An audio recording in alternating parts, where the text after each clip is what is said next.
Hello guys, आपका स्वागत है इस चैनल में। मैं हूं मानव और आज मैं आपके लिए लेकर आया हूं एक found footage sci-fi horror film area 51 जो कि साल 2015 में रिलीज हुआ था। अब जिनको नहीं पता फाउंड फुटेज फिल्म के बारे में, तो ये दरअसल एक ऐसा फिल्म कैटेगरी है जिसमें फिल्म को ऐसा दिखाया जाता है मानो वो बस एक वीडियो रिकॉर्डिंग हो जिसे किसी को मिल जाने के बाद बस थोड़ा सा एडिट कर दिया है। तो इस छोटी सी जानकारी के साथ चलो एक्सप्लेनेशन को शुरू करते हैं।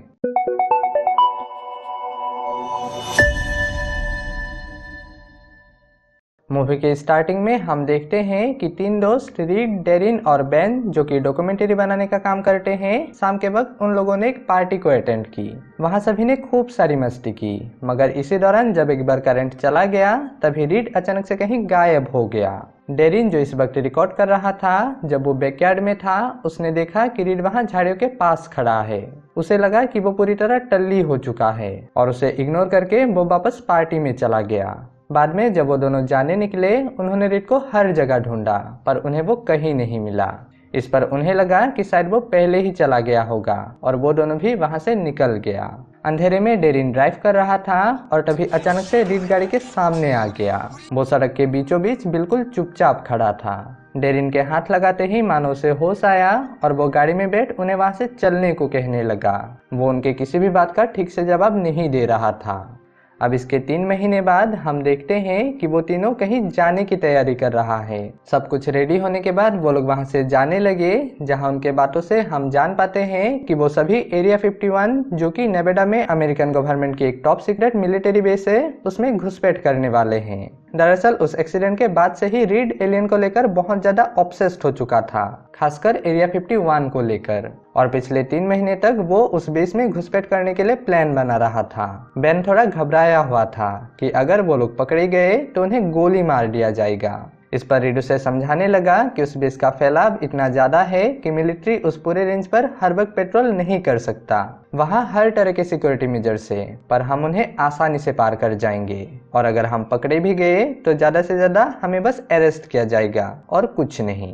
वहीं दूसरी ओर डेरिन इस बात से बहुत ही एक्साइटेड था क्योंकि आज तक किसी ने भी उस बेस की कोई भी फुटेज नहीं देखा है और हो सकता है वो सभी पहले हो जो इसे करने में कामयाब हो जाए। ड्राइव करते हुए वो लोग वेगस पहुंचा और अगले दिन जाकर जीना से मिला। जीना एक कॉन्स्पायरेसी थ्योरिस्ट थे जिसके पिता रॉबर्ट एरिया 51 में काम करते थे, मगर किसी कारण से उन्हें नौकरी से निकाल दिया गया और फिर इसके कुछ ही दिन बाद घर के बैकयार्ड में उनकी लाश पड़ी मिली।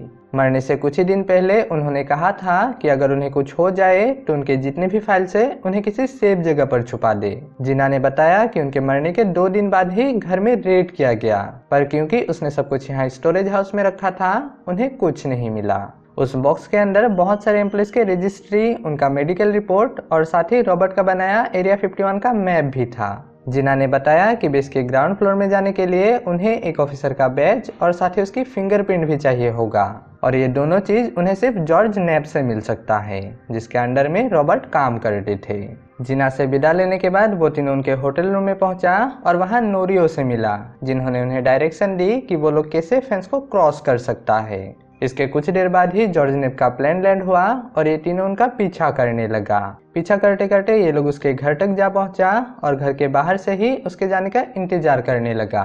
अभी रात में जॉर्ज अपने फैमिली के साथ बाहर जाने निकला और उनके निकलते ही रीड भागकर घर के अंदर चला गया। ये देख डेरिन भी उसके पीछे गया। उन्होंने पूरे घर में छानबीन की मगर उन्हें वो बैच कहीं नहीं मिला। उसी दौरान जॉर्ज वापस आ गया, जिसे देख ये दोनों अलग अलग जगह जाकर छुप गया। डेरिन टब के अंदर छुपा था और तभी वहां जॉर्ज की पत्नी उसकी बेटी को ब्रश कराने ले आई, पर थैंक गॉड कि उसने टब में नहीं देखा और वापस सोने चली गई। जब सभी गहरी नींद में थे, ये दोनों उनके कमरे में गया और जॉर्ज के पैंट से उन्हें उसका बैज मिल गया। अब इससे पहले कि कोई और सिचुएशन पैदा होता, बाथरूम से एक शराब की बोतल लेकर दोनों वहां से सेफ निकल गया। सुबह होते होते वो लोग नेवाडा तक पहुंच गया। रास्ते में रीड ने इशारा करते हुए कहा कि पहाड़ी के उस पार ही एरिया 51 है। थोड़ी ही दूर आगे उन्हें एक छोटा सा टाउन दिखा और वो लोग जाकर एक मोटेल में ठहर गया। वहां उन्होंने लोकल से पूछताछ की और उन सभी ने उस बेस को लेकर बिल्कुल ही एक जैसी बातें की। उन्होंने कहा कि एरिया 51 एलियन का होमलैंड है। वहां एलियन से जो छोटे छोटे होते हैं उनका आँख पूरा का पूरा ब्लैक होता है और जब वो तुम्हारे सामने होता है तुम उसे महसूस कर पाते हो। तुम्हारे सर में दर्द उठने लगता है, मुंह से खून निकलने लगते हैं। वो तुम्हारे माइंड को कंट्रोल कर लेता है और तुम्हें चारों ओर बस व्हाइट स्पेस दिखने लगते हैं। एरिया 51 बस एक बेस नहीं है, ये पूरा का पूरा एलियन के लिए एक स्टेट है। लोकल से बात करने के बाद वो लोग जाकर ग्लेन से मिला, जिसे वहाँ के सिक्योरिटी के बारे में काफ़ी कुछ पता था। वो उन्हें थोड़ा आगे ले गया और जाते जाते बताया कि वहाँ एक जीप में 2 ऑफिसर हर वक्त पेट्रोल करता रहता है। वहाँ पूरी जगह पर लैंडमाइन छुपा कर रखा है, जिस पर अगर कोई पैर रख दे तो उन्हें तुरंत मैसेज मिल जाता है। थोड़ी और आगे जाने पर उन्हें वो जीप दिखा जिसमें से वो ऑफिसर्स बाइनोकुलर से इन्हें देख रहा था। ग्लेन ने बताया कि वहाँ ऊपर 2 ट्राइपॉड से, जिससे पूरे वक्त सड़क पर नजर रखा जाता है। इसलिए अगर तुम गाड़ी लेकर घुसपैठ करने की सोचो तो तुम आसानी से पकड़े जाओगे। सब कुछ बताने के बाद ग्लेन वहाँ से चला गया। ये लोग भी वापस मोटेल पहुंचा और देखा कि वहाँ जीना भी आई हुई है। जीना ने कही कि वो भी उनके साथ जाएगी। रीड ने सभी को एक एक पिल दिया जिससे सभी का एमोनिया लेवल लो हो जाए और एमोनिया सेंसर्स उन्हें डिटेक्ट ना कर पाए। फिर इसके बाद उन्होंने फ्रेन सूट पहनी ताकि थर्मल कैमरा से वो लोग बच सके। सारी तैयारी हो जाने के बाद वो सभी वहाँ से निकल गए। प्लान के मुताबिक बैन उन्हें बेस से 11 मील पहले ही उतार दिया और वो तीनों वहाँ से पैदल जाने लगे। रात के अंधेरे में वो लोग आसानी से फेंस को पार कर गया और सभी सेंसर्स को मात देते हुए पहाड़ी के ऊपर पहुँच गया। वहाँ से उन्हें बेस साफ दिखाई दे रहा था। अब यहाँ से वो लोग बड़े ही आसानी से बेस के अंदर चला गया और जॉर्ज का बैज और उसकी फिंगरप्रिंट की मदद से अंडरग्राउंड बेस के अंदर घुस गया। तीनों अभी सीढ़ी से होकर नीचे की ओर जाने लगे, जहाँ लेवल 40 में उन्होंने एक लैब को डिस्कवर किया। वहाँ बहुत तरह की चीजें थी जिनके बारे में उन लोकल्स ने मेंशन की थी, जैसे कि वो एंटी ग्रेविटी मटेरियल और वो व्हाइट लिक्विड जो उनके पास जाते ही ऐसे बिहेव करने लगी मानो उसमें जान आ गई हो। इसके अलावा एक जगह उन्हें एक यूएफओ भी मिला जो सिर्फ रीड के छूने से ही रिस्पॉन्ड कर रहा था। डेरिन या जिना के छूने पर उसमें कोई रिएक्शन नहीं हुआ। उसका डोर खुला हुआ था जिसे देख रीड उसके अंदर चला गया और उसके जाते ही वो डोर बंद हो गया। रीड ने देखा कि उसके अंदर एक छोटा सा स्लीपिंग पॉड है, व्हिच इंडिकेट्स कि वो एलियन साइज में काफी छोटा है। वहाँ कोई भी कंट्रोल्स नहीं था, बस एक छोटा सा सीट था। उस पर हाथ रखते ही वो क्राफ्ट ट्रांसपेरेंट हो गया और रीड को बाहर का सब कुछ दिखाई देने लगा। इधर ये दोनों बाहर चिंता में थे कि रीड वहाँ फंस गया है। कुछ देर देखने के बाद रीड वहाँ से बाहर निकल गया। फिर इसके बाद वो सभी S4 लेवल जा पहुंचा, जहाँ जिना के डेट के अनुसार एरिया 51 का सबसे सीक्रेट इन्फॉर्मेशन और एक्सपेरिमेंट्स होते हैं। वहाँ S4 में एक फेल सेफ लॉक था जिसे खोले रखने के लिए उसके स्विच को किसी को दबाए रखने की जरूरत थी। डेरिन ने सुझाव दिया कि पहले रीड और जिना चले जाए और फिर वो भागकर उसे पार कर लेगा, मगर उसी दौरान वहाँ का अलार्म बज उठा और गार्ड्स के आ जाने के चलते डेरिन उनसे अलग होकर भागने लगा। इधर ये दोनों एक जगह छुपा हुआ था जहाँ बिल्कुल अंधेरा था। रीड ने जैसे ही फ्लैशलाइट जलाया वहाँ का दरवाजा अपने आप खुलने लगा और इन्होंने देखा कि वहाँ एलियंस खड़े हैं। दोनों डर ही गया था, मगर फिर गौर से देखने पर उन्हें मालूम पड़ा कि वो बस रबर के पुतले हैं। उसके अंदर जाते ही दरवाजा फिर से बंद हो गया और वो नीचे की तरफ जाने लगा। दोनों समझ गया कि वो एक लिफ्ट है। लिफ्ट के खुलते ही उन्हें एक टनल दिखाई दी और वो दोनों उस टनल से होकर आगे बढ़ने लगे। वो लोग थोड़ी ही दूर गए थे कि उन्होंने देखा कि एक जगह बहुत सारे ग्लास और घड़ी पड़ा हुआ है और उसके आगे ही बहुत सारे कपड़े भी थे। थोड़ा और आगे जाने पर उन्होंने देखा कि वहाँ बहुत सारे खिलौने पड़े हैं। वहीं पर बहुत सारे डिब्बे भी थे जिनमें फ्रेश ब्लड और ऑर्गन्स भरे थे। मे बी वहाँ बच्चों को मारकर किसी को खिलाया जाता होगा। अब ये सब देख जिना घबराने लगी और वो दोनों फौरन वहाँ से निकलने के लिए रास्ता ढूंढने लगे। थोड़ी ही आगे उन्हें उसी सेम तरह के पौधे दिखे जो रीड ने उस यूएफओ में देखा था। दोनों देख ही रहे थे, मगर उसी वक्त एक एलियन जाग गया और उसे देख ये दोनों भागते हुए वापस से लिफ्ट के अंदर चला गया। उन्होंने देखा कि वो एलियन उनका पीछा कर रहा है, मगर इससे पहले कि वो उन तक पहुंचता लिफ्ट बंद हो गया और नीचे की तरफ जाने लगा। जब लिफ्ट खुला तो दोनों एक बंद कमरे में थे जहां बस एक क्लोज पाइपलाइन था। उन्होंने उसका ढक्कन खोला और उसके अंदर से होकर जाने लगा। इधर डेरिन भागते हुए ऊपर की ओर जा रहा था, मगर S2 लेवल में उसने देखा कि आगे से एक एलियन उसी की तरफ आ रहा है।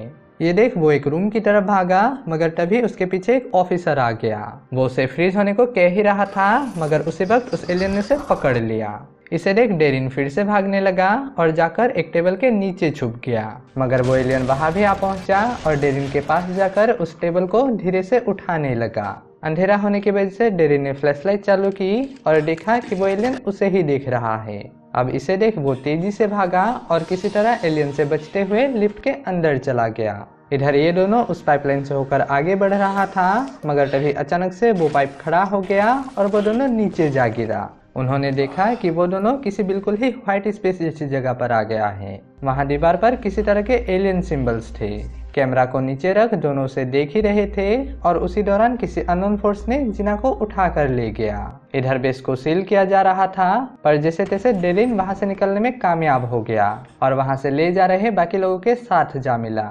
इधर जब रीड ने देखा कि जिना गायब है, वो उसे ढूंढने लगा। उसे एक जगह जिना खड़ी हुई मिली और उसके पास जाकर वो कहने लगा कि हमें तुरंत यहाँ से निकलना होगा, मगर जिना कोई भी जवाब नहीं दे रही थी। वो मानो हिप्नोटाइज हो चुकी थी। अब इससे पहले कि रीड कुछ कर पाता, वो कैमरा उसके हाथ से छूट गया और वहाँ का ग्रेविटी 0 हो गया। वो कैमरा एक होल से होकर नीचे गिरने लगा, जिसके साथ ही ये रिवील हुआ कि दरअसल वो दोनों एक यूएफओ के अंदर है। वो कैमरा नीचे कहीं जमीन में जा गिरा। इधर डेरिन बेस से निकलने में कामयाब हो गया और सीधा गाड़ी में बैठ दोनों वहां से भागने लगा। वो बैन को सब कुछ बता ही रहा था, मगर उसी दौरान गाड़ी का इंजन बंद पड़ गया। उसी वक्त उनके ऊपर कोई चीज आ गया और उस कैमरा को रख डेरिन गाड़ी से बाहर निकल गया। बैन उसे अंदर आने को कह ही रहा था कि तभी किसी अननोन फोर्स ने डेरिन को ऊपर खींच लिया। अब इससे पहले कि बैन कुछ कर पाता, उस फोर्स ने उसे भी खींच लिया। मूवी के पोस्ट क्रेडिट सीन में हम देखते हैं कि रीड का कैमरा अभी भी चालू है और वहीं से गुजरते एक बूढ़े इंसान को वो मिल गया है। इस आखिरी सीन के साथ ही ये मूवी यहाँ पर डी एंड हो जाता है। अगर मूवी को समराइज करे तो ये कुछ ऐसा है। 3 जिगरी दोस्त रीड, डेरिन और बैन एक पार्टी में गया था, जहाँ रीड का एलियन या किसी अननोन फोर्स के साथ कांटेक्ट हो गया। इसके बाद से ही वो एलियन को लेकर ऑब्सेस्ड हो गया और उन्हें खोजने की ठान ली।